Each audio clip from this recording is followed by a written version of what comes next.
melting glaciers in high Asia. We hope that this exercise would give us the tools to better understand the health impacts of climate-related environmental change and how we can plan for addressing these specific impacts. Now, a note on why specific areas of health were included. USAID receives earmarked funds from Congress, which many times dictate the way we approach topics. In this case, we were able to set aside population and maternal and child health funding for this activity, which led us to focus on water-related health impact of diarrheal disease and other waterborne illnesses, as well as nutritional health and family planning. Health impacts are divided into two categories, direct and indirect. In our case, Liz will soon describe direct health impacts of glacier melt are almost exclusively related to these glacier lake outburst floods, or GLOFs. Though it is important to look at GLOFs and their impacts on high mountain communities, USAID focuses on large populations as well, where our investments can have a greater impact. We want to emphasize the downstream populations. In this case, the Indo-Gangetic Plain is home to approximately 1 billion people, 1/7 of the world's population. So there's a lot at stake. So with that, I'll let Liz take the floor, and then I'll come back up to talk about the health takeaways.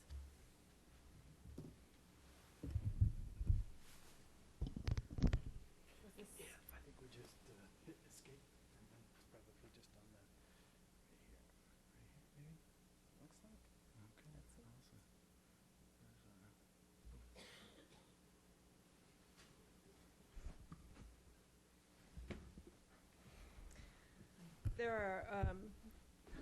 There are three names on this cover slide, and those are the people who are here, but there are obviously other people involved, and I'll mention some of them later, but right now I want to give credit to Heather Dagnes, who was the main contractual and technical point of contact at USAID, and has contributed mightily to both the effort, to the thinking, and to this report.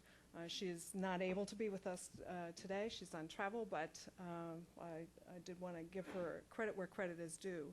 And there was yet another person also interested in this issue of cross-sectoral work and co-benefits, Rochelle Rainey, who joined in with the USAID team.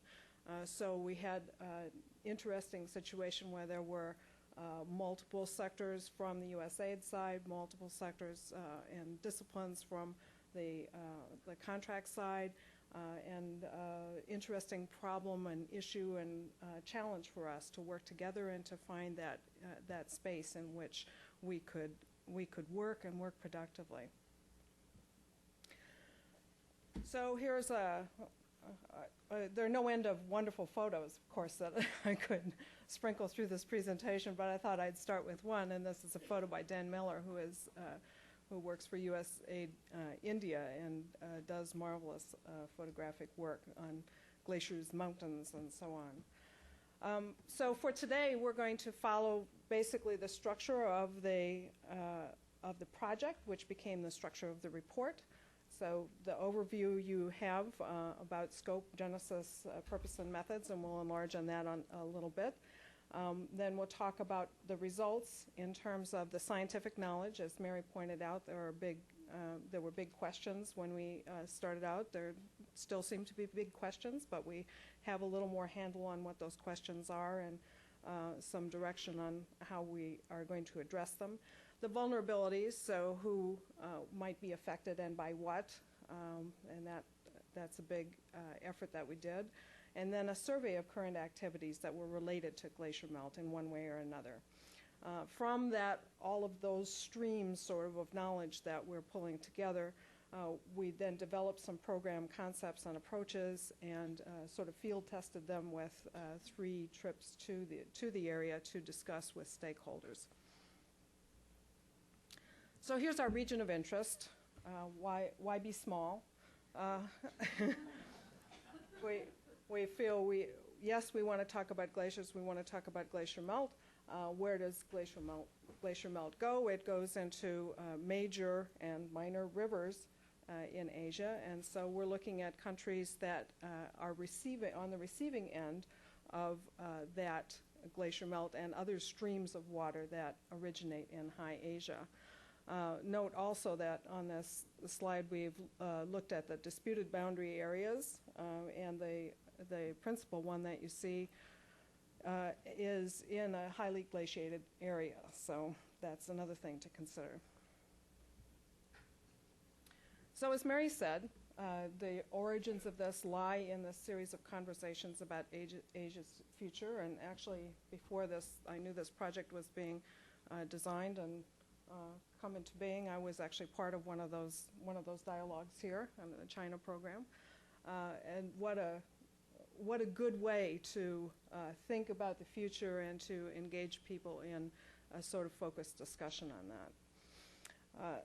So at the end of it, one of the focuses obviously was this environmental issue of glacier melt, and so this project was designed to focus in on that, but also to keep in mind all of these complex trends and interacting influences on the future.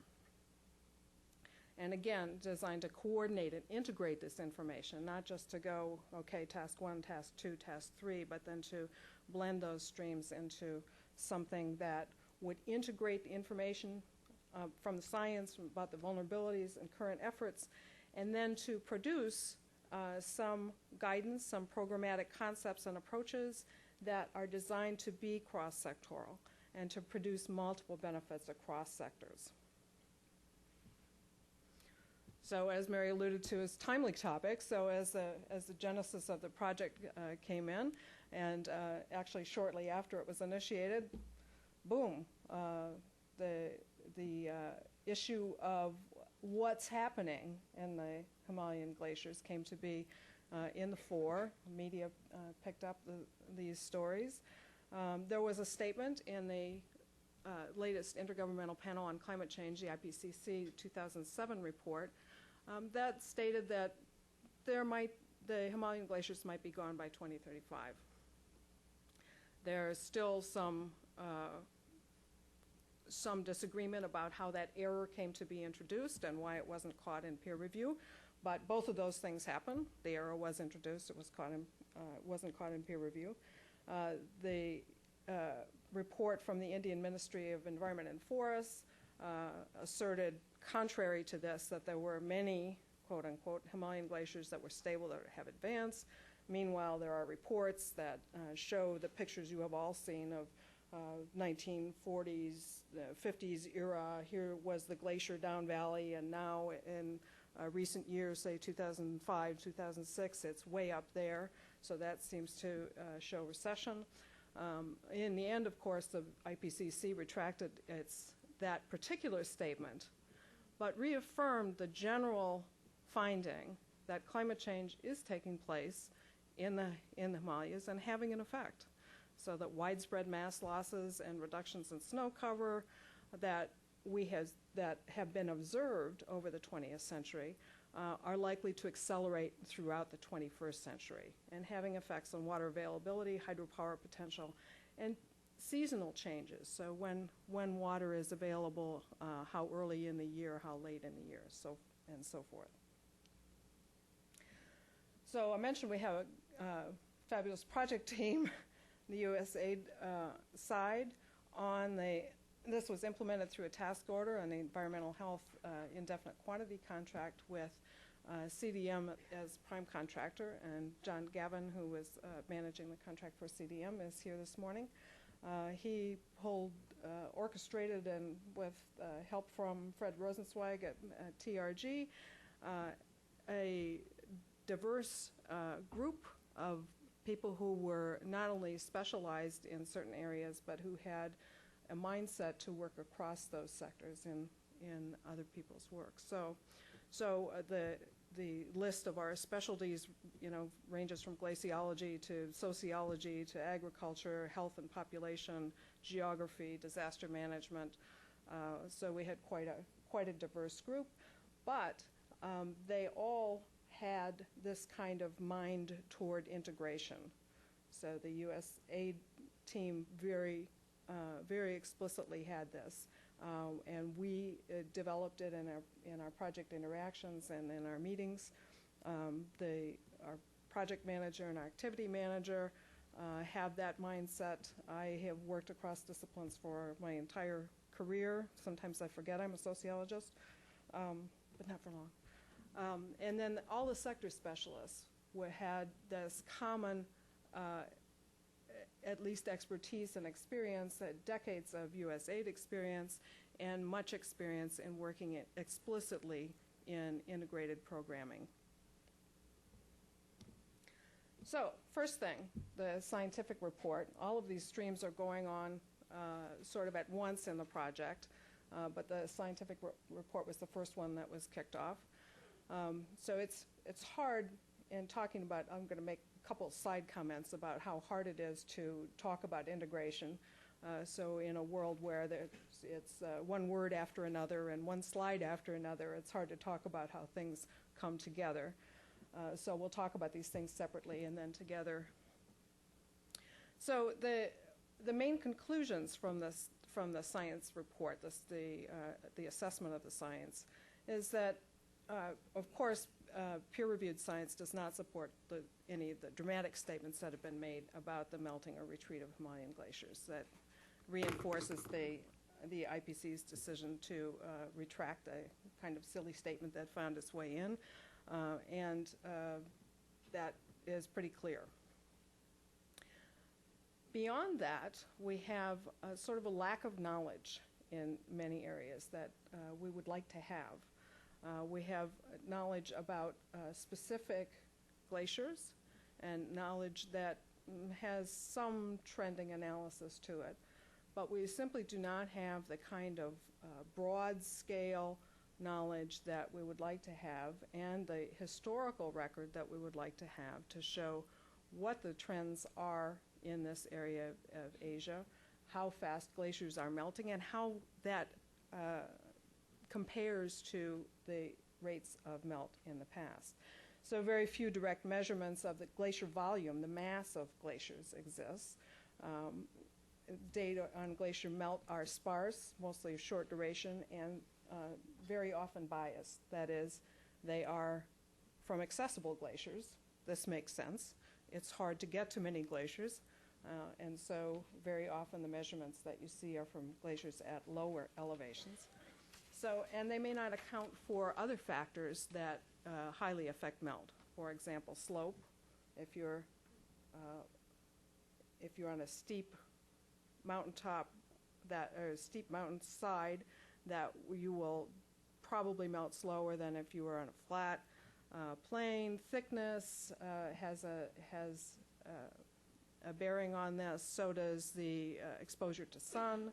So does cover. We'll talk about black carbon a couple bullets down. But other kinds of debris cover. If the cover is thick enough, it actually retards melt. So many of the specific circumstances that have an effect on glacier melt are often not accounted for in the studies. There are environmental hazards, including these glacier lake outburst floods. And these can come from both receding and advancing glaciers. This happens when meltwater dams up behind either the moraine, the debris that the glacier has accumulated, or sometimes from ice tongues that meet river water. In either case, there's a danger that the water pressure will build up or the ice tongue will melt, which would always happen. And there may be a flood, a sudden outburst flood, that can be very destructive.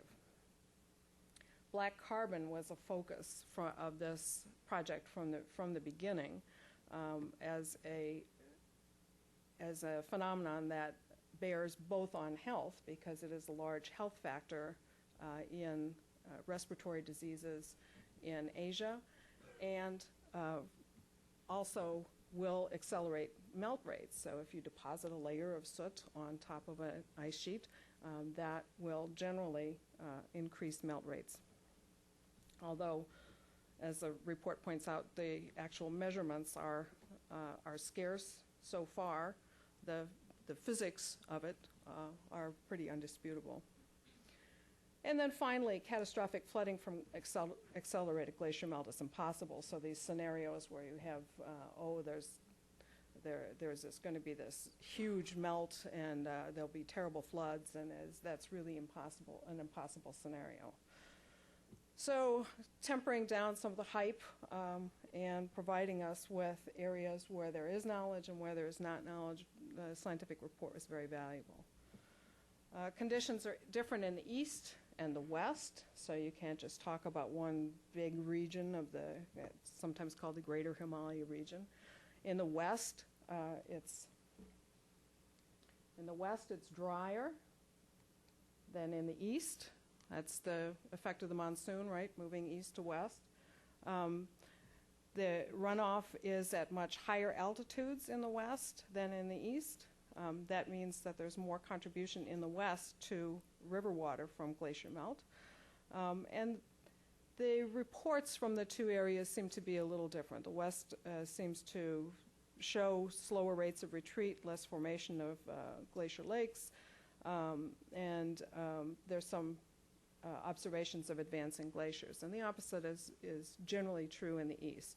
Again, with the caveat that there is not enough information from either area to support looking at, to make up our minds about what the long-term trends are or melt rates. Again, the terminus measurements, that is looking at where the terminus of the glacier, the end of the glacier is, down valley or up valley, is very dramatic and sometimes indicative of glaciers disappearing, but it's not necessarily a measure of glacier, what we might call health. So you need to look both simple arithmetic problem in theory, in practice a little hard. So there's an accumulation area where snow, ice, rain are being deposited, and then an ablation area where the melt is occurring, and one minus the other lets you know whether the glacier is on balance accumulating or decreasing in mass. So with all this, you know, should we just give it up? Is it not really a concern, you know? If there aren't going to be these huge mass floods and dramatic things happening within the next couple of decades, is there a reason for concern or not? And we, of course, said yes. One reason is because we don't know enough, and that is a huge risk in itself. We know that there are big phenomena occurring in terms of the climate in the Himalaya region, but we don't know enough about the aggregate trends in the glacier melt, about interactions with other climate change impacts, or about societal impacts from what happens there. Similarly, glacier melt's only one part of this huge hydrologic system.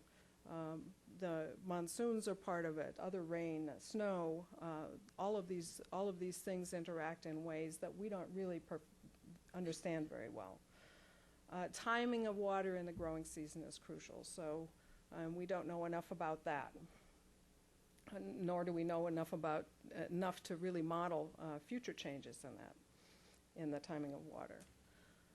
Furthermore, the smallest amounts, and Mary mentioned this as well, the smallest amounts of glacier melt correspond to regions of highest population, China, India, and Southeast Asia mainland.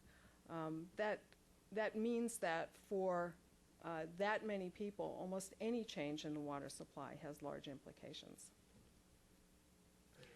The Indus River has perhaps the largest ratio of meltwater in any river system in the world, 30% to as high as 40% or more, depending on the season and how the timing works. So more, less, changes in timing of water supply are very much of a concern for the people in that river valley. So we said maybe there's not an immediate concern of these dramatic things happening, but that we felt was good news, because we could take actions now to improve management, conservation, and efficient use of water available. And that will be crucially important to how societies can respond in the future. So the science gives us, on the one hand, knowledge, or knowledge that we don't have knowledge about the phenomenon itself. But we can take a hold of the problem at the other end and say, okay, who are and where are places that might be impacted? Who are the people that live there? What is their condition? How might they be able to respond? So who could be affected by changes in glacier melt? And if those systems, we assume, both those human systems and ecological systems are already stressed, then they will be less able to respond to any changes that come their way from the large hydrologic system of which glaciers are a part.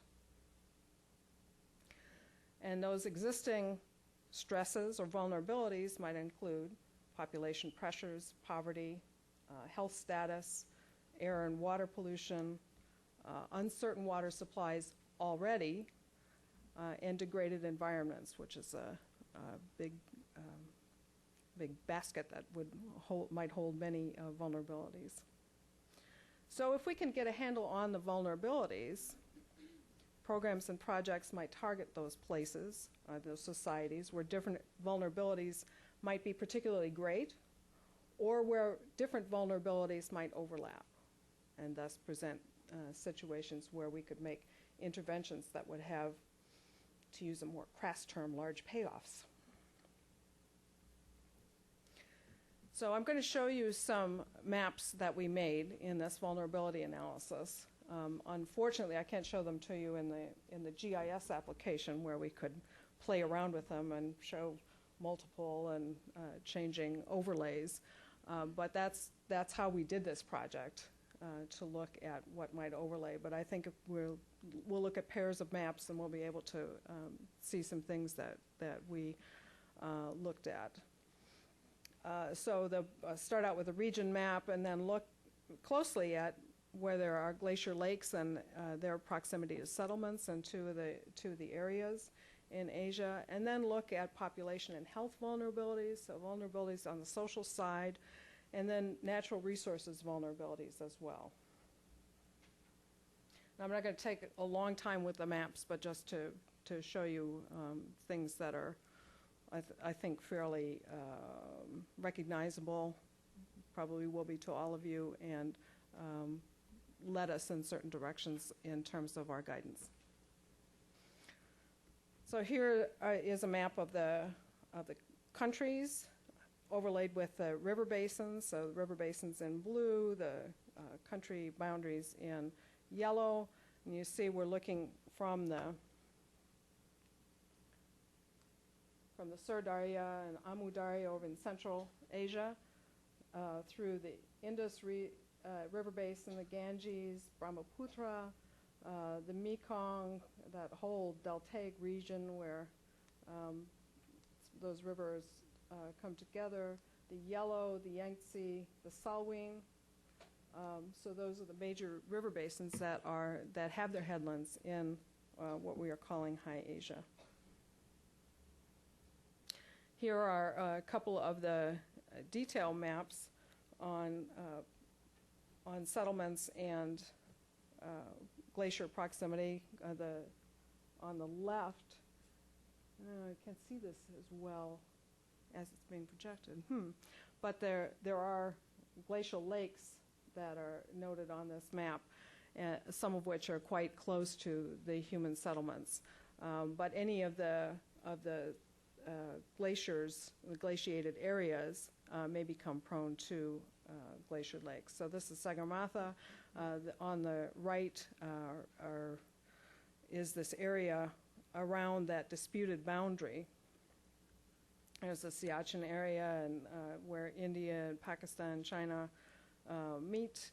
The heavily glaciated areas, see where the settlements are down in the left lower part, is also where the glaciers below 5-kilometer elevations are. And of course, those are the glaciers that are likely, will be more prone to develop glacier lakes. Here are maps of population density and where the cropland is, and of course it's obvious that where that crescent of population in the Indo-Gangetic Plain and down through Bangladesh also coincides with an area where there's almost continuous cropland.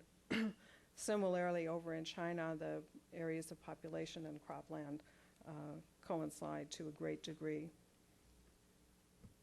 When we look at hunger and fertility rate, we see some overlaps, especially in the West, but many of these areas are of concern to us, and the Ganges again has you see the distribution of hunger there is the concentration of hunger there is very high in an area where we just saw there are a lot of people and a lot of cropland.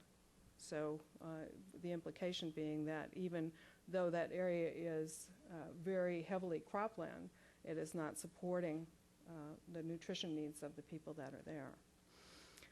Total fertility rate is of course concerned because there's population pressure, especially in these areas again that are highly dense in population, and if they are looking at futures that have increasing rates of population growth, then that places increasing pressure on the environment.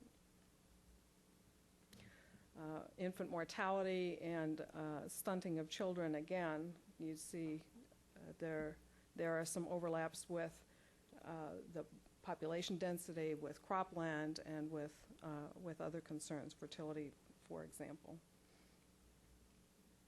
On the left is a map that is a series of maps that show projected water stress in 2030. The map at the top shows projected water stress for climate change only. The blue indicates that those areas are still above the threshold that is defined as 1,000 cubic meters per person. But there's a lot of water stress just from climate change in Central and East Asia. If you look at population change only in the middle panel, there is extended water stress, and actually very few areas are left that are above this water stress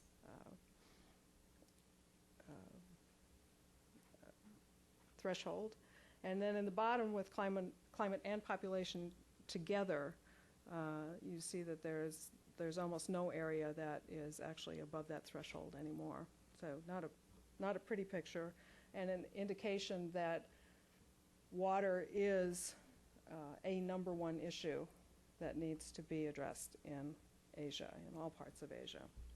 On the right, domestic emissions of black carbon, you see there's a coarse resolution there, but definitely shows that the emissions of black carbon are coincident with the dense populations in every respect, which makes sense, but is also a concern because domestic emissions of black carbon come from essential functions of the household.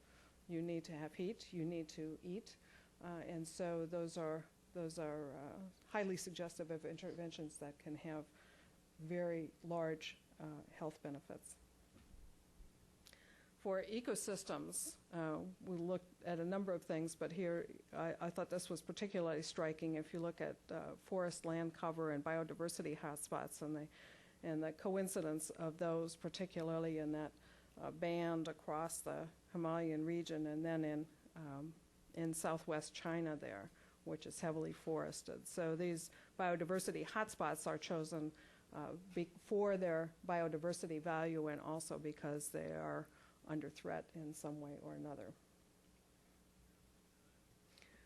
So the challenges, just looking at the science that is there and the analysis of vulnerabilities, we come back to this challenge of developing cross-sectoral approaches to complex problems. Does it just fuzz out, in some way, or can we really do this in a really pragmatic, workable way? Can we, like we should be able to, require co-benefits? That is, we're never satisfied with one set of benefits that that is limited to a sector, that's not good enough for us. We need co-benefits that span sectors all the time. Accounting for the diversity, however, is an issue for us. We took such a large swath of Asia that we obviously lost some of the particularities of the region. Climate varies across the region, not just in the broad brush strokes that I indicated before, but in many, many particular ways in particular places. The other environmental, from high mountains to deltaic regions, and from very cold to very warm. There's a wide variety of environment, settlements, land use, diverse peoples, countries themselves are different. Even countries that seem to share a common history have developed quite differently. And international relations becomes an issue in several of these cases. Attributing any one cause, all right, so trying to tease out what might be the specific impacts of glacier melt in an area that has so many other factors going on in it, the whole hydrologic system, which we've mentioned, other existing conditions that are there in the vulnerabilities, social and economic changes. All of these things make it hard to say, here are the impacts of glacier melt, bing, bing, bing. And of course we remind ourselves acting in the absence of enough information. So we need strategies that will be no regret strategies. That is, that they will be robust across a range of futures. So if we don't know the timing of the changes and we don't know how large the changes are, what strategies can we employ that will be robust across those?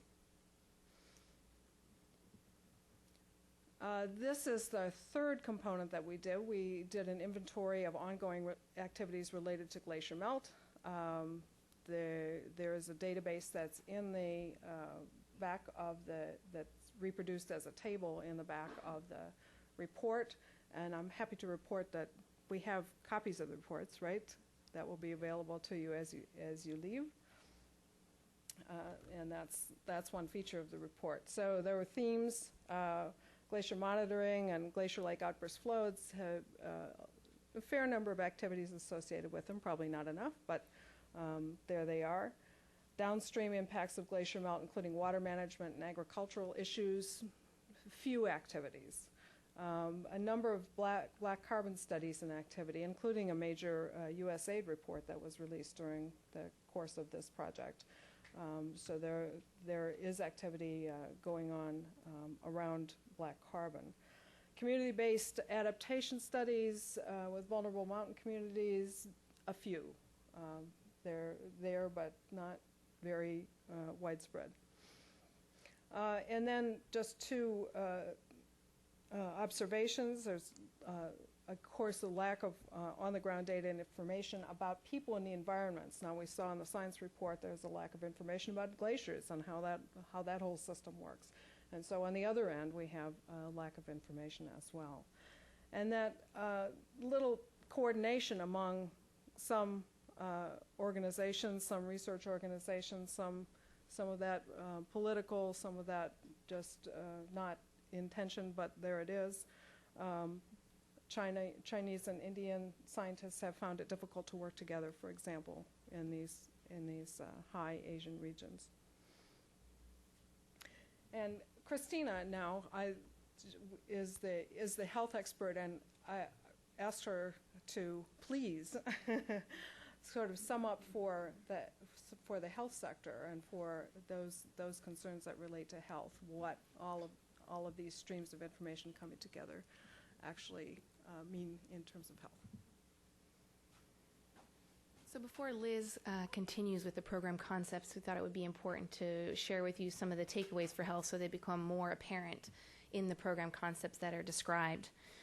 In looking more closely at glacier melt, we come to understand that upstream actions and choices have a potentially huge effect on downstream communities, and that is apparent.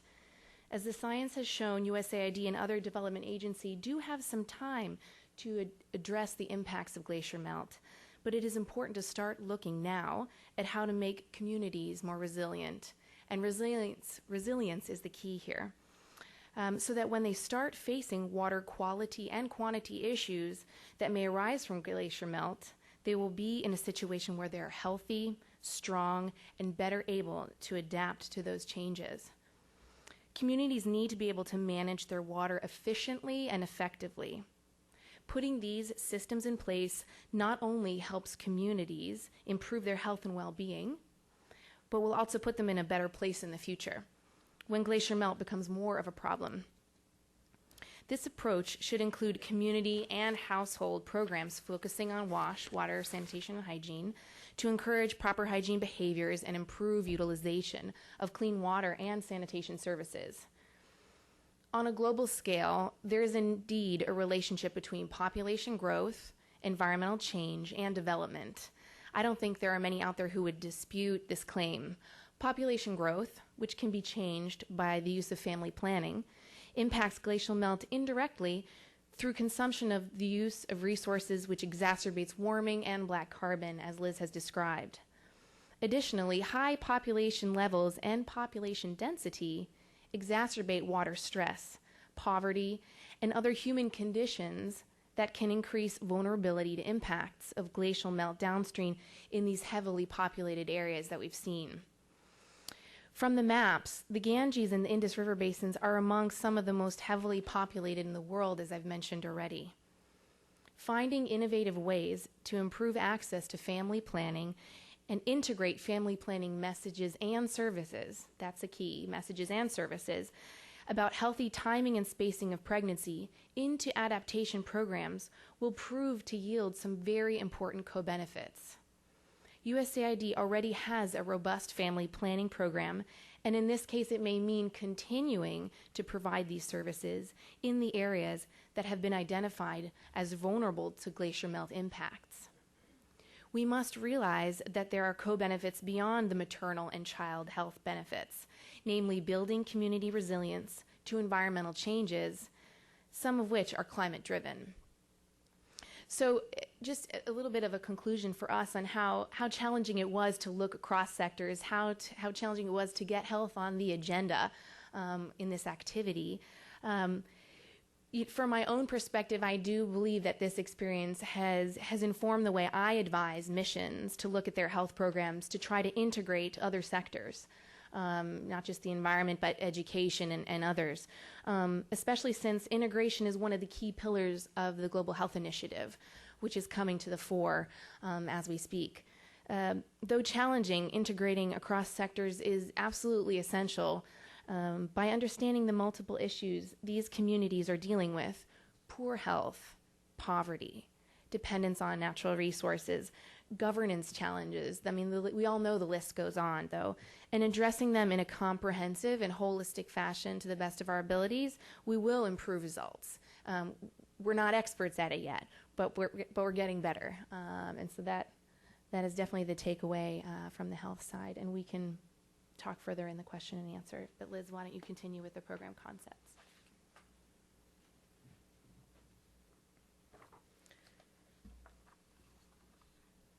So we looked at 3 program concepts and 6 approaches within those concepts. One of them, obviously, is this lack of information and data that was really identified in the science report in a major way, and throughout our look at what's being done about this and in terms of glacier melt and so on. So there's a big lack of information that we're facing. Direct and indirect vulnerabilities shown by our maps, shown by photographs, shown by 100 other in 100 other ways that you have seen before, probably. And then a specific focus on a specific concept related to black carbon, because it has those multiple very obvious multiple benefits. So under the 3 program concepts, we have these focus areas. So the lack of information, focusing on regional scientific cooperation, and then on strengthening monitoring capacity. Obviously, those two are related, but they are complementary and I think different in some important ways. In terms of vulnerabilities, here we chose 3 focus areas, but we are looking at a suite of vulnerabilities to address probably within each of those focus areas. Although the focus changes, the sectoral sectors that are involved and the co-benefits, a lot of those remain the same.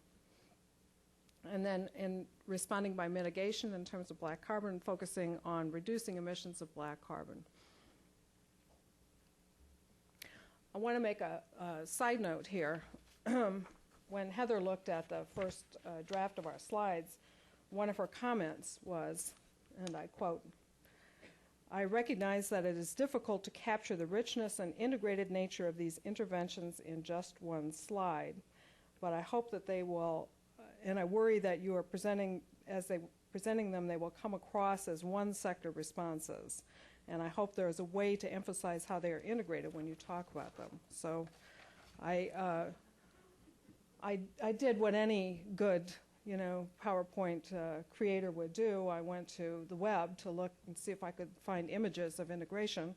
I'm sorry to report that this is really not a good area for, or actually it's a ripe area for graphics people to look at, because it's a very unsatisfactory group of images.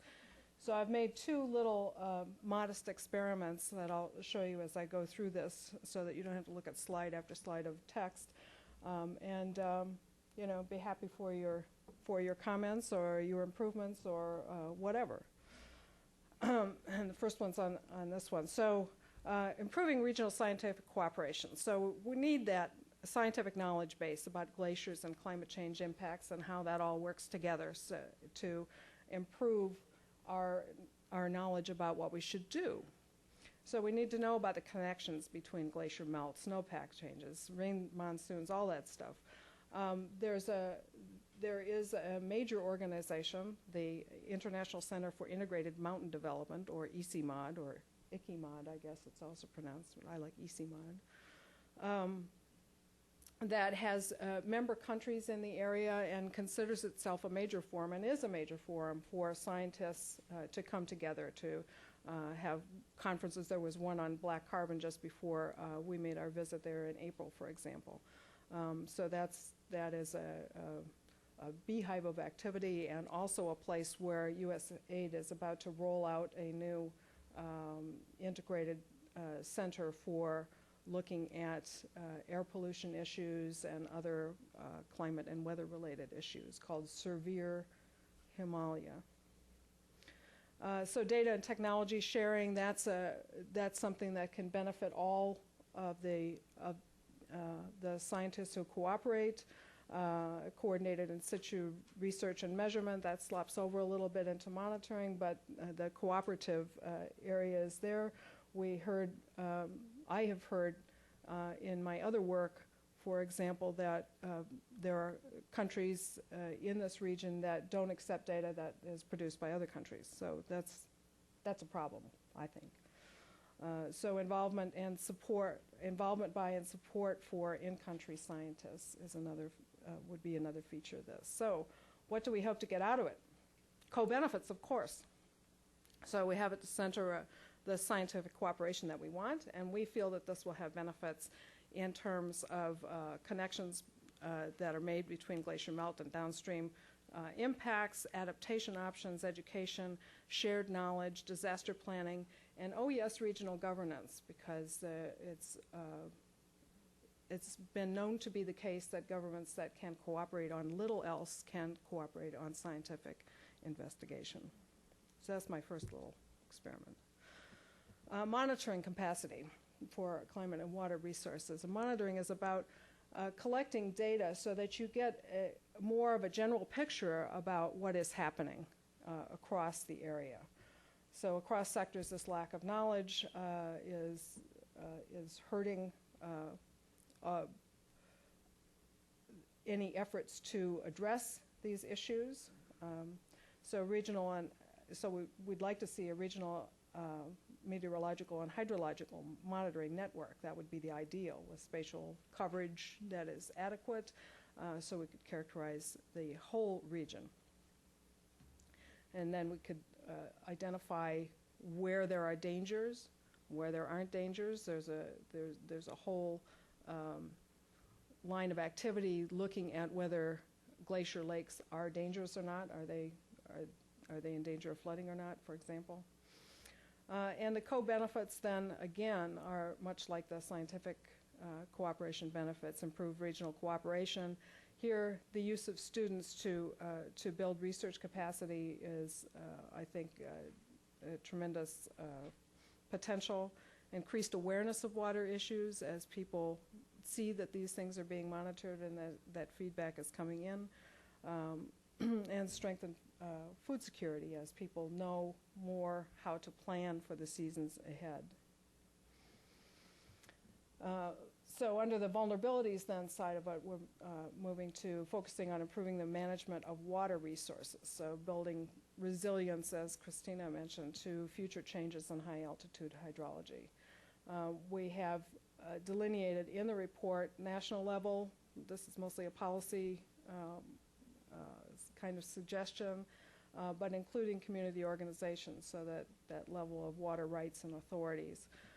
Water user associations and regional watershed kinds of associations to manage water. Centers for on-farm water efficient crop production. I picked these out, but there are more suggestions in the report. Reproductive health and family planning services, again, that population pressure and water impacts that whole interaction. WASH interventions directly related to water management. So how can the household have both more water and better quality water? And improve forest water management, those, again, those connections. So here's my second, little more elaborate. It was originally a sort of bow tie, but the focus area got to be bigger. So now it looks a little bit like those snow angels that people make. Not sure. Anyway, so but on the intent is on the left side you have a current situation and you look across the sectors that impinge on that current situation. Then you have this focus on management of water resources that I've just talked about. And then in the future, of course, what you want, your ultimate outcome is more resilient people, better able to adapt to changes in water supply, and then a list of co-benefits that cross-sectoral boundaries. Another focus within the vulnerabilities concept is on ecosystems. So that link between healthy ecosystems and healthy people. How can we do those things together? So across sectors and at all levels, causes of ill health may partially or wholly reside in the ecosystem itself. And water scarcity and pollution, of course, are big contributors to that ecosystem health nexus. So addressing the web of ecological factors that affect human health is important, and taking a landscape approach rather than other kinds of approaches. Conservation management, ecosystem management to improve the understanding of how those pathways happen and how to make those pathways healthy or eliminate the unhealthy pathways, with co-benefits that include enhanced water quality. So here we are back at water management, but we're looking at a string of co-benefits that we feel comes from each focus area here. Forest, rangeland water regeneration, rangeland regeneration, enhanced food security, disease prevention, increased labor productivity from healthier people, and so that has potentially large economic benefits as well. Improving ecosystems that directly support those livelihoods, as well as improving the health of the people who are making livelihoods in those ecosystems. And then a focus on high altitude communities. Again, this is the direct responding to the direct threat of GLOFs and the threat that there will be glaciers, small, south-facing, et cetera, glaciers that will disappear. And there's a report of at least one in our report that shows a glacier that's projected to disappear within the next decade. So to the extent that communities rely on glaciers for their water supply and for the timing of, because glaciers are sort of a water storage thing, that is a threat. And certainly those outburst floods are threats. So for high altitude communities, if there is monitoring that needs to be done, or if there is an active threat, then perhaps disaster management planning, health, including surveillance for water quality problems and improvement of cook stoves. That, of course, slaps onto our next category as well. Education, so education about risks and about disaster management planning can also then bleed over into informal literacy training, information on reproductive health and family planning, water conservation, et cetera, et cetera. Household and community water use and resource development. Here again, that focus on the household level, quantity and quality. So, and co-benefits, here communities will be ready for disasters. They will have improved health and family planning, literacy, and awareness of environmental benefits, and so on. So they will, in general, have a higher coping and adaptive capacity, and that's the ultimate objective. And then finally, that focus on reducing emissions of black carbon and other aerosols, and we've talked about this a couple of times. So reduce emissions and improve health, and also eliminate at least one source of accelerated glacier melt.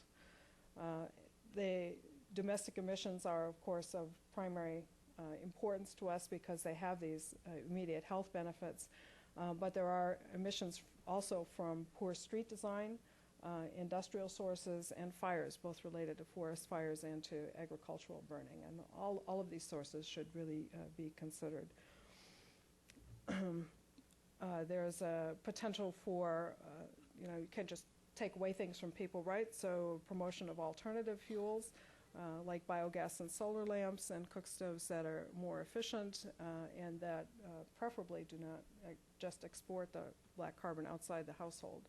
Obviously that's better than having people get sick from it being inside, but the best thing would be to eliminate it entirely.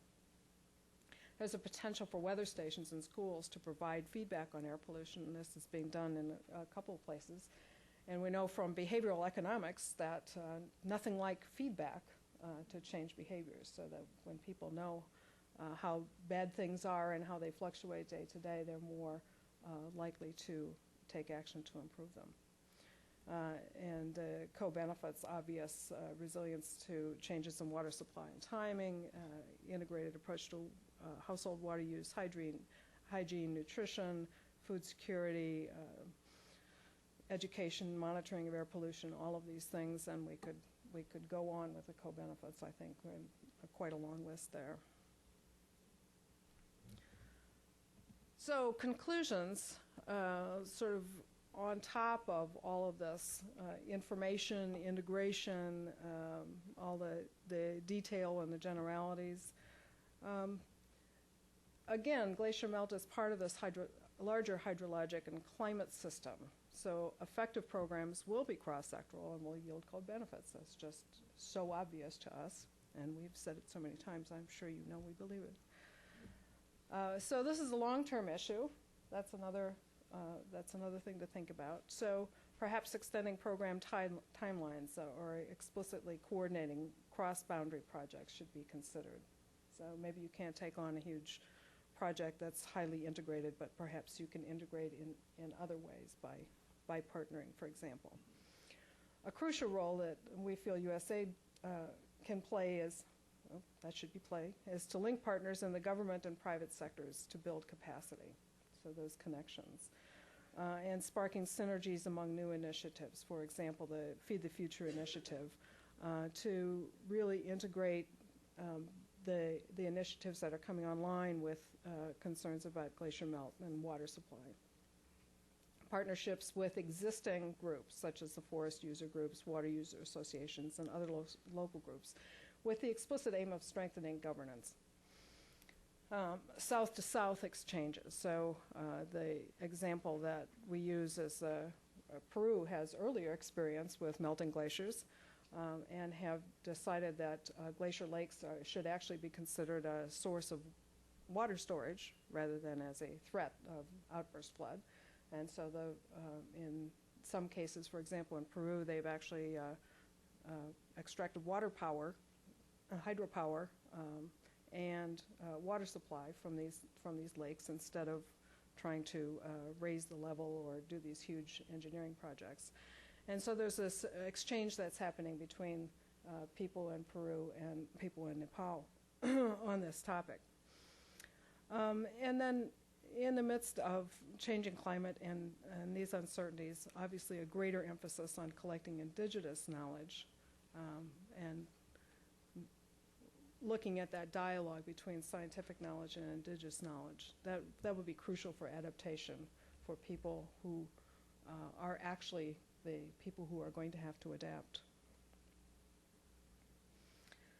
So here's another picture by Dan Miller. I like this because it makes us look like we're on our way here. And I neglected to mention when I was listing the companies that are involved in this project, Windrock International, from which we pulled a number of the sector specialists who were just terrific, one and all. So we're open to questions for any, yeah? And That's right. Larry's going to wind us up. Yes. To follow up on Liz's conclusions from her perspective in diving in deep to this issue, I'd like to just provide some summary remarks on what this means for USAID and for development. And I think what's really important is that the results of this report allow me, Kristina, USAID, and others to understand really the complexity of the issue. This is the first time we actually tried to learn about it.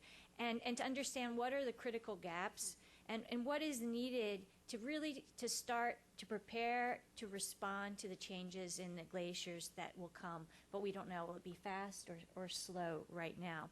And so this is really a learning process for us and a step towards taking a very specific climate-related issue and providing recommendations on how we should be responding.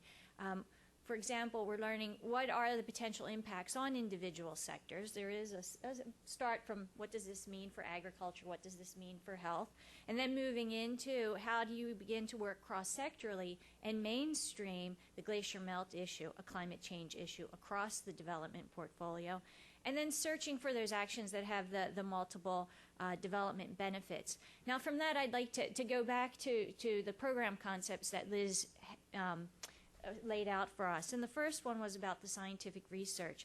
And so this report really demonstrates how critically important science, and specifically basic scientific research, is needed in finding the responses to the future challenges, such as glacier melt, for enhancing development and ensuring, again, as I said in the beginning, that our investments today are going to have an enduring impact and success.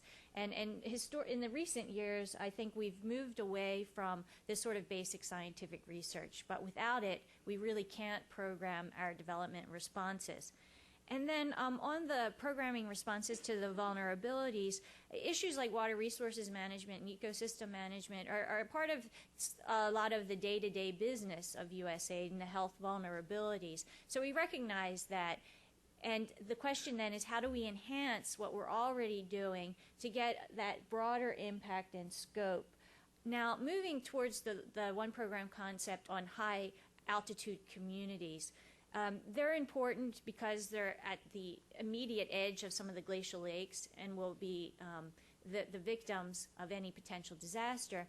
But also taking a broader watershed approach, if you look across the region, it leads to the question of, if we were to focus on these very small populations, but that they happen to be at the headwaters of these major river systems, maybe there will be a lot of benefits with the smaller cost, the cost in investing in that area there would be greater costs to get up to those areas, but that would have potential much larger impact downstream for the very highly densely populated and agricultural areas that Liz pointed out. And I think just wrapping up, one final message is really, although there is uncertainty, we need to move forward. The time to act is now, and to begin to understand this. And if you saw the title to this presentation, it made reference to a blueprint. And talking about the way forward, I think it will be beginning to connect the dots. We have pieces of the blueprint, putting it together, building alliances, whether it's among researchers, among USAID operating units, among the varying groups that were inventoried about who have an interest. What's the way we can begin to maximize impacts by building synergies among all these different people working together? So I just want to say the reports are outside now, literally hot off the press. And thank you again for your attention and time, and we welcome your comments and questions. Thank you.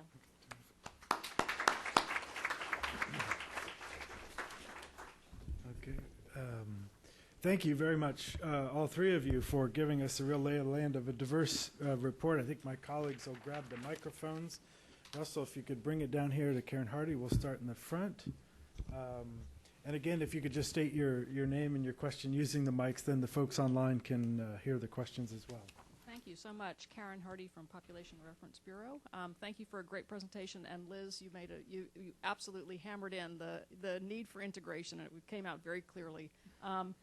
You all talked about population in this region.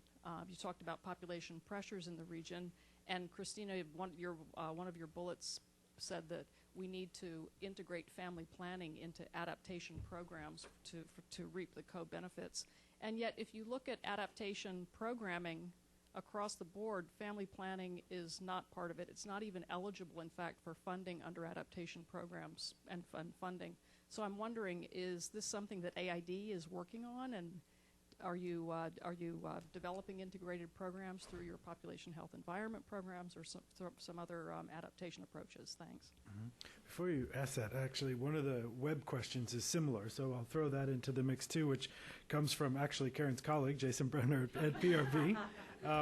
But it was a slightly different take on it. Jason points out that he says current frameworks for community-based adaptation to climate change, including those of UNDP and CARE, include specific gender guidelines for vulnerability assessments. While these gender guidelines should theoretically capture vulnerabilities related to population, fertility, and other burdens of childbearing that affect women, they're barely even mentioned in these in the guidance.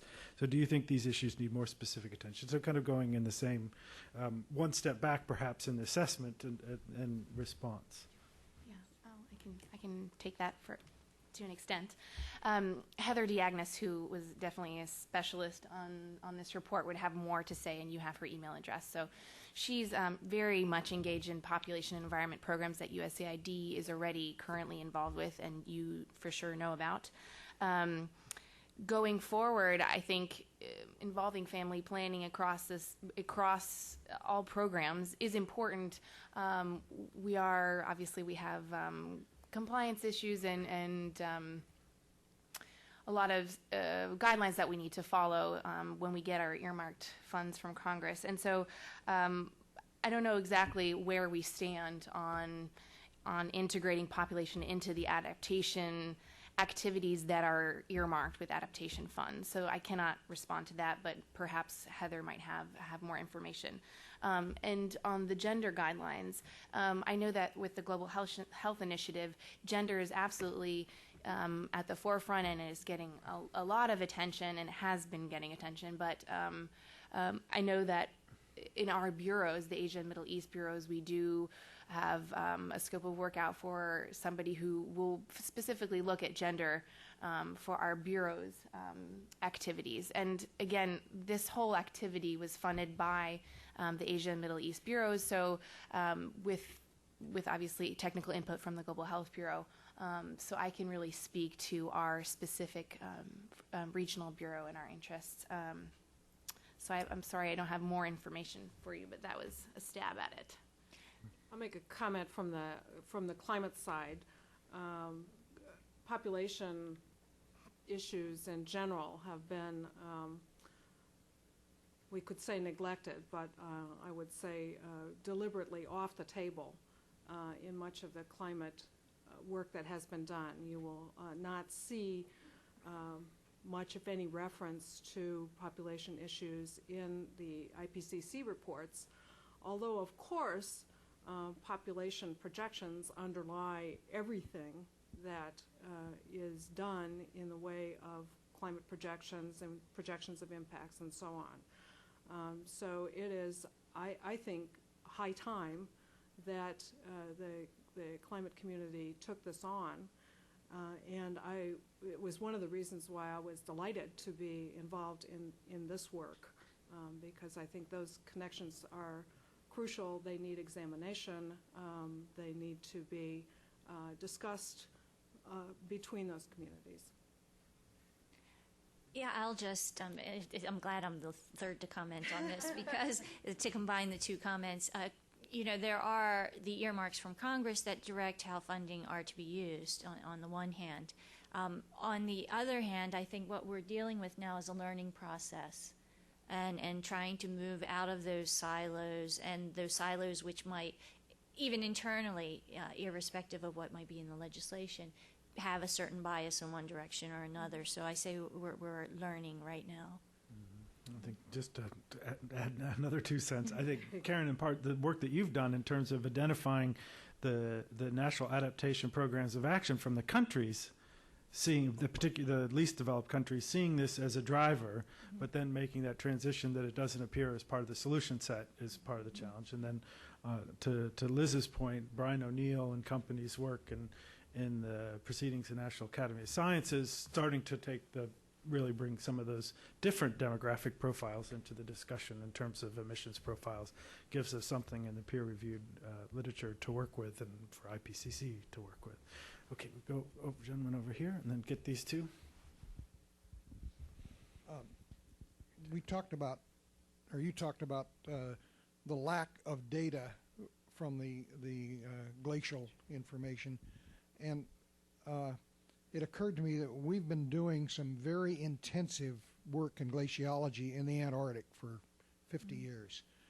And there's got to be some information that they've learned how to access difficult to access glaciers, some of the theory of it. Is there any kind of crossover going on between what's going on in the Himalayas and the results of the research in the Antarctic?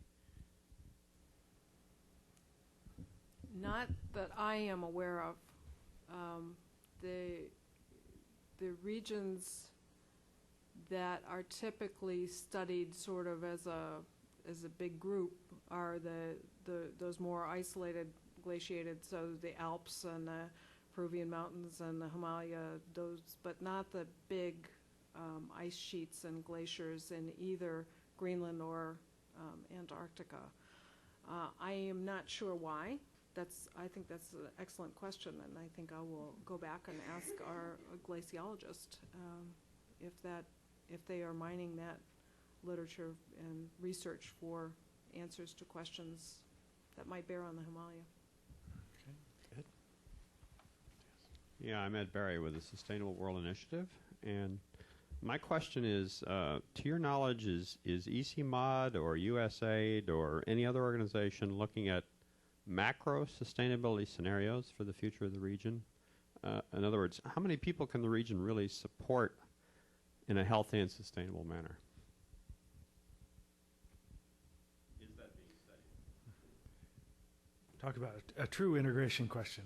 Yes. Maybe you want to. Yes. ECMOD has, been very ambitious in getting together a group of countries that don't necessarily play nice on all issues. And in fact, it was only last year or maybe late in 2008, I would have to look back at my notes again, that there was an occasion when the representatives of all their member countries got together. So, Mary's mentioned a learning process. This is I think, a slow process. This is definitely in the intent of ECMOD. It's in the intent of a program called RIMES, which is Regional Integrated Monitoring of, now I'm going to run out of my knowledge of the acronym here.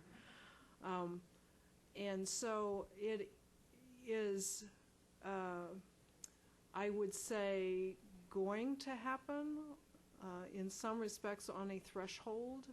ECMOD is looking at things more of from a geographical perspective or a river basin perspective, those kinds of things. So definitely looking at cross-boundary issues. But looking at the whole region, that's a tough one. And I don't think that I've done pretty much of a survey of what ECMOD has on its plate right now. I don't remember anything like that. Okay. James Fahn, all the way up, and then we'll come back down. Somebody's worked with a lot of journalists in this region on these issues. Thank you, and thanks for the presentation. James Fahn from the Earth Journalism Network and Third Pole Project. I'm really looking forward to looking at this report in more detail. I have a couple questions. One is, can you tell us about the relative access to data on the north slope of the Himalayas versus the south slope? Where is it easier to get the data? Because it seems like most of the attention tends to be on the on South Asia, and I don't know if that's because that's where the bulk of the vulnerable population is, or if that's a function of the data. And the second question is, you mentioned that catastrophic flooding is impossible, and I know one of the scenarios that has been put forward is that the possibility of an earthquake triggering floods from glacial lakes, outburst floods, like a chain reaction, and I'm wondering if you're saying that's impossible? I know I've read that scenario, but I don't myself have any expertise that would be able to judge that. It sounds like one of those scenarios that is highly implausible, but you know, but I don't know. I don't think I can comment on that. The data issue is possibly, or it may be wholly connected with the sort of data competition, my data versus your data. So I know I've talked with Indian scientists who don't trust any Chinese data, and vice versa.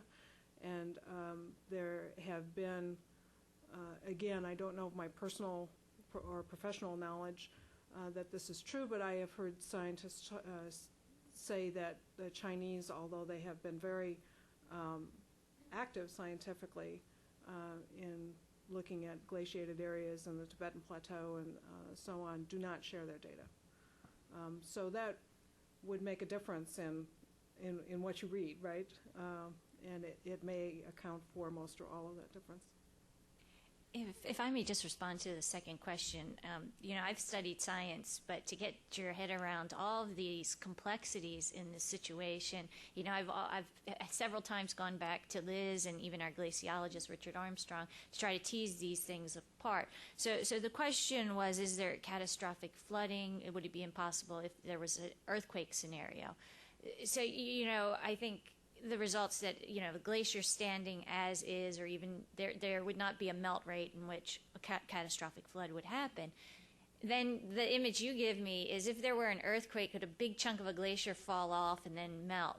I'm not aware, I haven't read, or we haven't talked about that. But the one scenario that I did come across in Central Asia is the impact of the earthquake on releasing the already existing glacial lakes. Now that's, I think, is a very real scenario that specifically in Central Asia people are concerned about. So it's very complex, isn't it? It's you just have to tease these little details apart. Yeah. But then maybe, so it's fair to say it's not impossible. Well, if you're looking at glacial lakes, but you have to specify what are you talking about. Because if you ask a simple question, you know, can an earthquake cause a massive flood?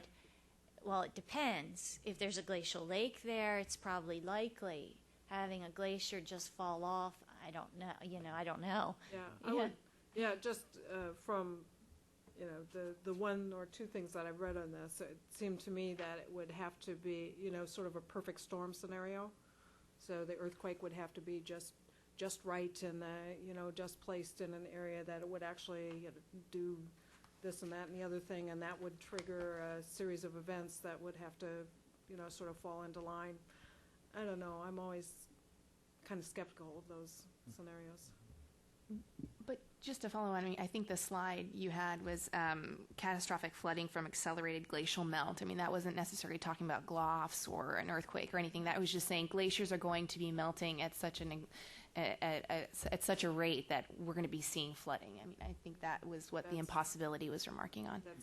That's the consensus scientific view, and it doesn't really go beyond that. Mm-hmm. Okay, so we have quite a few questions. What I suggest we do is we'll capture a couple and then give you a chance. So, lady right there, and then Oscar in the back. Well, why don't we get these two in the middle, and then we'll go to Oscar in the back, and then work this side of the room. Hi, I'm Caitlin Morrell with the MAP Institute for Water and Climate. And my question is, at this point, have you seen any evidence that the results from the cross-cutting sector approach have shifted the priorities within the individual sectors? Okay, and then Sky, if you could go just right down in front, we'll get that question right there. Yeah. Go ahead, ma'am. We're going to take a couple of them. Okay. Jane Ferrigno from the U.S. Geological Survey, representing basic science and glaciology. Our team has been involved with a project looking at glaciers worldwide over the last several years, a long-term project. And we've just come out with a publication on the glaciers of Asia, and which looks at all the glaciated areas in Asia.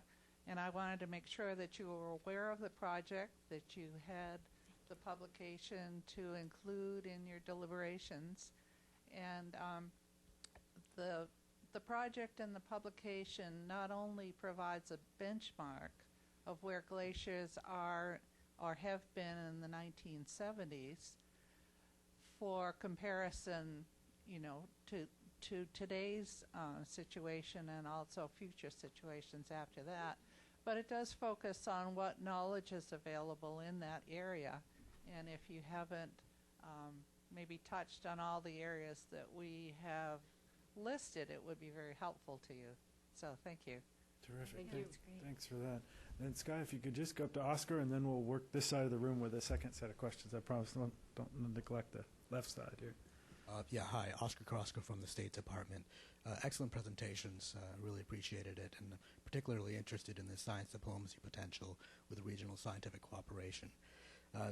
One question I have, since we have a sociologist on the panel here, is there any ongoing research looking at the diversity in the ethnic groups within the region and their response and their perspectives related to this topic?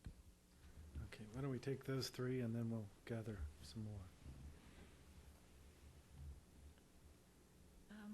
I guess shall I take the first one about has this yet shifted priorities? I presume within USAID is the question. Since the new administration and the new climate change budget that's come online for fiscal year 2010, there are working groups within USAID to look at integration across agriculture, climate, and food security and water. So the discussion is happening. This report really is the first step in laying out what are the issues and being a little bit more systematic. Historically, aid has done work in integration. As Kristina mentioned, our colleague Heather Dagnes, who isn't here, is responsible for integrating pop health and environment. So there are different pieces out there. And as I mentioned in the beginning, both President Obama and Administrator Shaw have referenced the importance of mainstreaming climate change across the development portfolio. So we're really at the beginning stages and again, learning from this kind of information, and as we move forward in perhaps building alliances and how to actually make this real. Just to comment on the USGS, we did see it when it came out. We said, "Ooh, it's a huge resource." We're at the point in the project where we said, well, we should look to see if we would change any of our conclusions or so on based on this, and we decided not. But it's a great resource to go forward with. So thank you for mentioning it. You have Anyone want to tackle the Oscar question Yeah, about well, among groups? sociology. Yes. So, for example, there's a WWF project on sacred spaces that looks at the ways in which different ethnic groups think about the mountains, the glaciers, those kinds of things, and that's one leg of conservation. If you think of a space that's sacred, then that is something to conserve. And there are many. If you look through the ECMUD reports, I think there's a definite sensitivity to the different peoples and the different ethnic groups that are looked at. There's a lot of work done on the Tibetan Plateau and in other places where there are often small groups or nomadic groups, and the needs of these people and their value systems are quite different. I think there's a fair amount. Of course, there's never enough to satisfy my sociological soul, but I think there is definitely a sensitivity to those issues. There is not enough, as our final conclusion indicates, there's not enough, I think, respect for and elicitation of indigenous knowledge about the environment and about traditional practices. But there definitely is, it's not nothing. There are definitely sensitivities and sort of distinctions made about ethnic groups in that area. Can I just make one more comment on that before another question? As we mentioned in the presentation, that the links between health and glacier melt, the direct linkages aren't necessarily as clear, but there are indirect linkages. But for health, Oscar, on your question, of course, our missions are very decentralized, and they know the populations very well. And going forward with the Global Health Initiative and the strategies that are being created and the cross-sectoral work that's being planned currently, it's absolutely critical, and our missions do look at the marginalized populations. They look at equity and access to services, especially obviously health services. Whether that linkage is made to glacier melt impacts is questionable, but equity and access and obviously the sociological characteristics of populations are taken into account most definitely. Oscar, I think just final point, Ted Gurr's Minority at Risk database that's looking at ultimately ethnic conflict, but a lot of the kind of basic large N data work and really distinguishing and setting boundaries for different groups is going to be undergirding that data set. So I promised we move on this side. Why don't we start at the bottom and go up? Thank you. I'm Sean Ling with the Navy, and I don't know if this is a comment or more of a question. Were there any surprises to the nations that you talked to as far as the people, in particular the developed nations, relative to your findings? I realize that non-developed nations or lesser developed nations probably couldn't have done what you all did. Second question kind of connected to that. Did you have any sense that those developed nations are willing to provide finances and human resources to overcome what you have described? And you've already made some comments in there that some of them won't trust each other and all that, but even if you sense they're going to do something, then that's future data you're going to get. But if you already sense they're waiting for USAID to come, you know our financial situation. Yeah. And then Russell, there are two in the middle there, or three. We'll just go down the row in the back. Yeah, my name is Iqbal Hassan. I'm from Stimson Center. My question, you have raised all issues which are confronting the region, vulnerabilities, lack of data. But, given the geopolitical realities of the region, how you're going to solve this problem? Because nobody shares the data, and then the rivers are shared, but say the headwaters in India, somewhere headwaters in in China or in Tibet and coming to India, Brahmaputra and Indus. So practically there is no capacity or certain people there to measure and monitor and model this area. And that is the biggest question in this region. Okay, if we could go down the row. Hi, good morning. I'm Christopher Krause from the National Environmental Education Foundation. I just wanted to, hopefully, you can comment on some more specific irrigation practices. You mentioned on-the-farm irrigation improvements. I guess I'm just, maybe take that sort of northern agricultural arc or arc in northern India as an example. I mean, how do their irrigation practices compare to other agricultural regions? Or I guess what I'm trying to get at is how much room for improvement is there in terms of making irrigation or agriculture more water efficient, and what can be done to improve that efficiency? How much is it going to cost? If there's, I don't know if you went into specifics like that, but if you could just maybe give me a general overview of what can be done there. And then I didn't hear, maybe I missed it, but I didn't hear much talk about increased urbanization or electricity demand. And I just wondered, maybe if you studied that and how that has affected water use or water demand, possibly for better or for worse. But if you can maybe just comment on what the projections say in terms of urbanization. Thanks.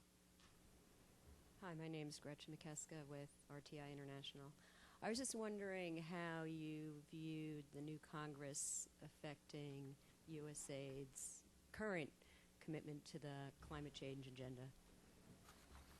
Okay, why don't we take those, and then the next round we'll start with the gentleman in the back and then come over to Katrin. So Russell will start third from the back over there. Next time around, who would like to kick us off? Full menu there.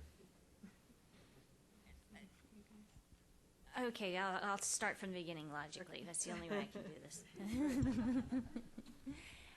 The question about any surprises as to our findings. We've been working intensely on the report. We've been to the countries in Asia for some visits. We've talked to a few donors from developed nations, I personally haven't reached out to a lot. We're just trying to work on the project and move the activity and the results forward. I think actually, some of the other donor countries, developed countries, are aware of the issue and investing. For example, the Germans in Central Asia, and the World Bank also is in discussions with Central Asia on the water issue in general and improving water resources management across the region. So I think people are fairly aware. Within the developed countries, it's a mix really, because there are scientists, researchers, and government officials who see that the challenge is right in front of them, and they feel the impacts already, because for example, there are certain regions such as Ladakh in India and areas in Nepal where communities in high altitudes are already experiencing water shortages. The lower elevation glaciers have in fact already begun to melt, and so they feel those impacts.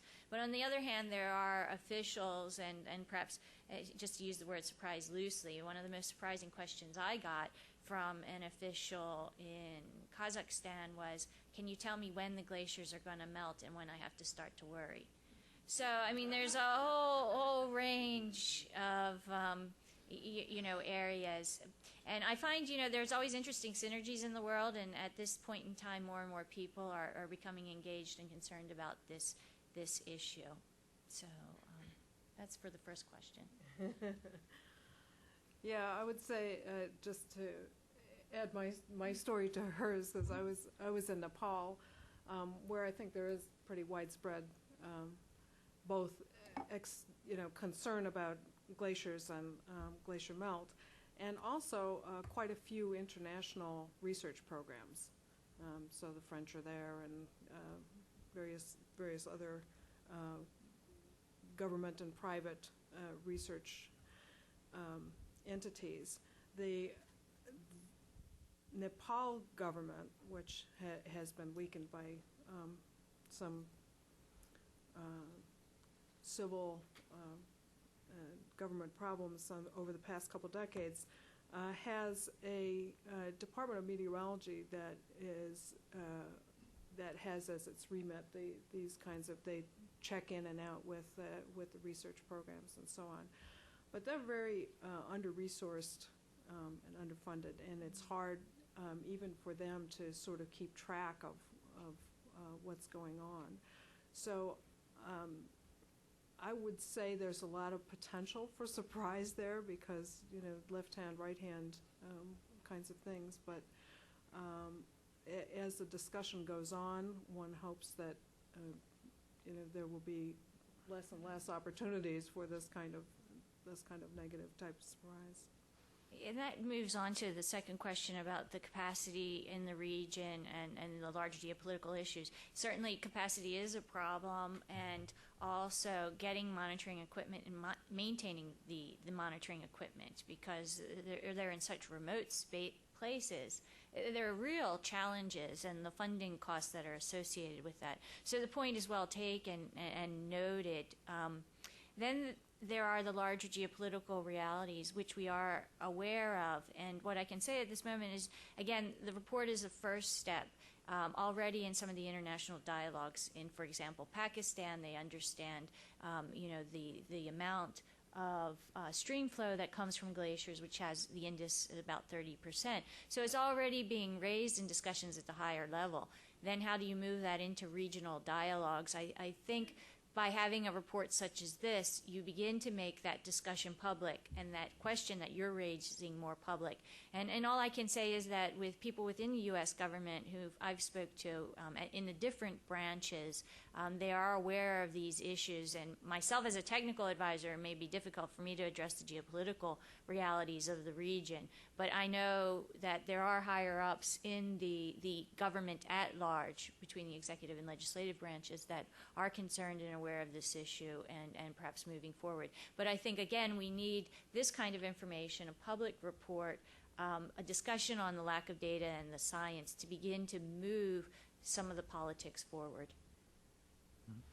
Any comments on the irrigation question? Oh, okay, right.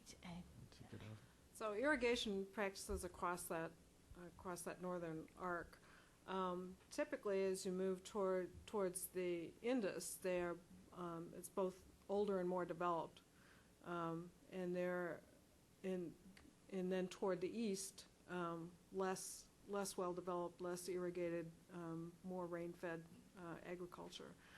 There is a consensus in everything that I've read quite a bit, although this is not, again, my technical area, that indicates that practically all of the irrigation systems in this area are tremendously inefficient, and that they have, because of various technical problems and other problems, contributed to salinization and other problems that you get from irrigation systems. So there's in my view, there's a tremendous opportunity there for what I'll call socio-technical assistance, to use water better, to you know, there's groundwater mining going on in particularly in northern India that has been very harmful in many ways and is unsustainable. So how to look at that whole system collectively and say, what are the best ways to irrigate, what are the most efficient ways to irrigate, and how can we make all of our practices more sustainable? That's an overarching question. But there is the consensus is there is a lot of potential about improving irrigation practices in that area. We didn't talk about increased urbanization in this report. That's obviously another of those huge trends that was identified in the Asia's Future report, but that we didn't pick up to any significant extent here. But it is certainly there. As it relates to black carbon. Yeah, and certainly as it relates to black carbon. The recent IEA report on India and China, I think it was 2007, indicates that in India, although urbanization generally results in people using cleaner fuels, when they move to the city because cleaner fuels are available.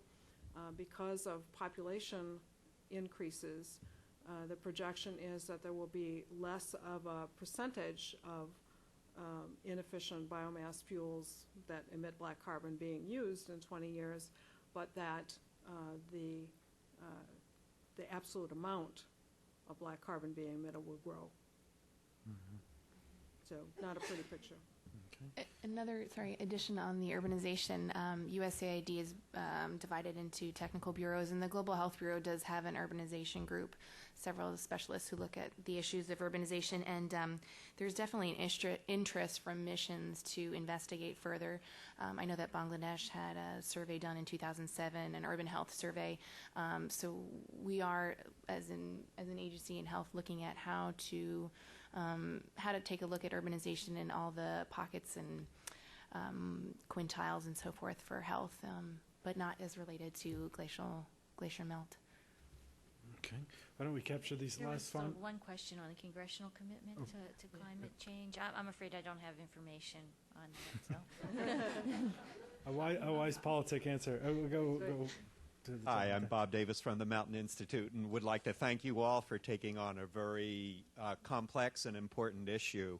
Kristina, you mentioned the missions, and I'm interested to know what sort of interest you found at the mission level, both the country missions and the regional missions in the region, and what we can expect to see from them. I've been sometimes surprised to see that climate change and integrating climate change hasn't really been an important part of the mission portfolios up to this point. And then for Mary, maybe just a little bit more on your next steps in this process and where you see this going. Okay, and then give Katrin the final question there. The final question, that's a lot of pressure. Hi, I'm Katrin Bowe from CSIS.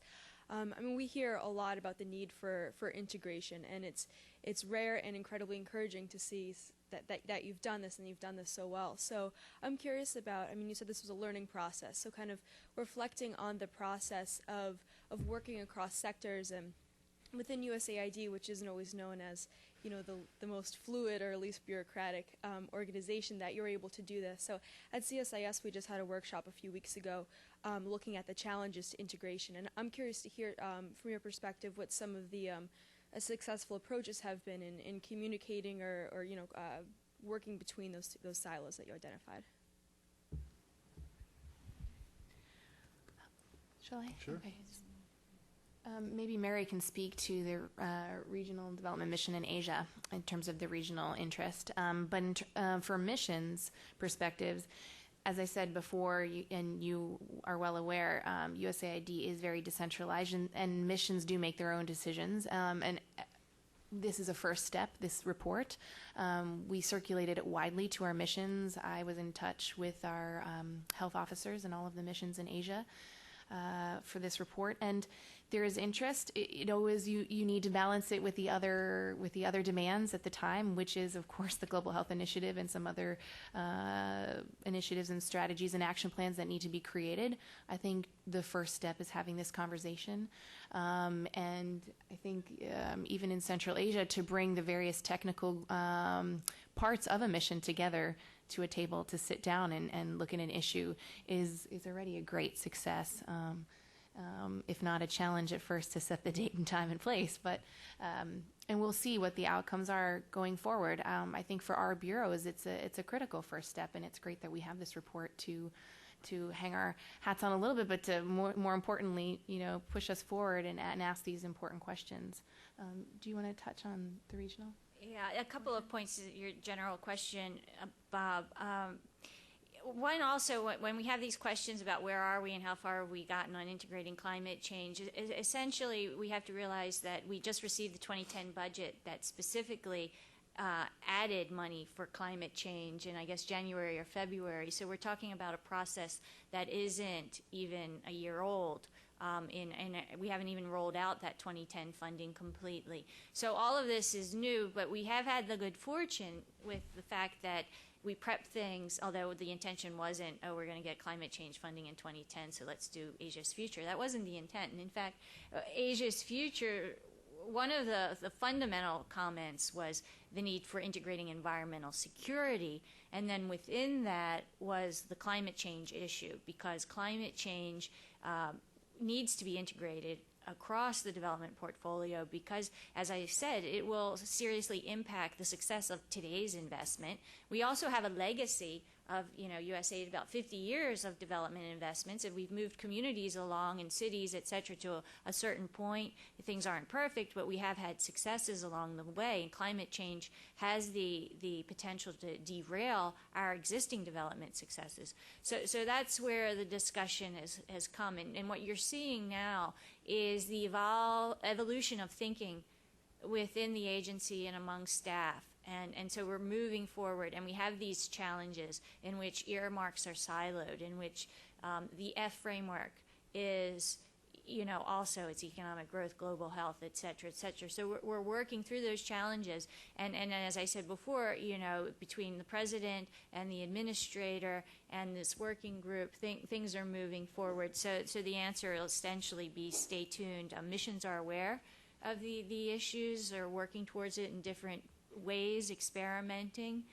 You may be seeing things rolled out in the next year or two, and we're getting to grips on this. And what we also need really is the staff who understands how to do this, and the extra staff to do this as well.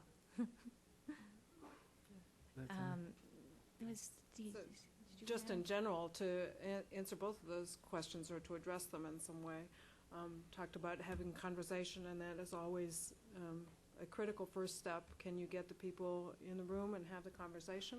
And then can you have subsequent conversations in which you really figure out, yes, you have your perspective, I have my perspective, you have your discipline, I have my discipline, you have your sector, I have my sector, but where are the points we can meet? And where are the issues that we can address together? And to, you have to be patient and persistent because it takes time. Yeah. And we haven't, the one specific question was about successful approaches to working together. Yes, we've done things here and there in different places. The Population Health and Environment Program, there's an excellent program in the Philippines that combined family planning with environmental concerns. So they're pieces here and there, and I guess Kristina could mention one or two. And also, I am the Natural Resources Advisor and work in the environment sector, and within our environment box, we've already done most of our programs in biodiversity conservation address governance issues, whether it's corruption, illegal logging, poaching, the lack of rights of communities to resources, and then we also combine the use of economic benefits as incentives for conservation. So within our environment box, we've had a lot of success in addressing economic growth and governance issues, and health sometimes. And I was going to say within our health box, we're working on integration, but there are examples, and you had mentioned the Philippines. Nepal is another one, working on population and environment, very successful program in Nepal. But an interesting element now is nutrition. So you have the Feed the Future initiative, and then you have the Global Health Initiative, and nutrition is under both. And so I think it will be interesting going forward to see how that is handled, because you have agriculture and economics as well as the clinical aspects of nutrition, stunting, and so forth going on. So we'll be seeing how that rolls out. But yeah, integration within health. A lot of times from here in Washington, we think nobody's doing it, but you get out to the mission, and the world looks a lot different when you're in the field, and you're working with a specific population in specific areas, and you have no choice but to integrate. You have a health clinic that the whole family comes for a whole various number of reasons, and it's located in a school. I mean, there are a whole host, and you know them, but I think we need to look at the perspective a little bit. I think integration does happen. We just might not see it like that from Washington. Mm-hmm. Imagine a perspective from Washington that doesn't have all the answers, not quite all of them. Well, we got a number of answers and critical observations today, wide-ranging. We really appreciate the three of you, and then the many folks who are in the room and collaborators on this process, both the Future Asia Trends as a setup, and then this specific research. So we really appreciate it, and won't you join me in thanking our panel for today.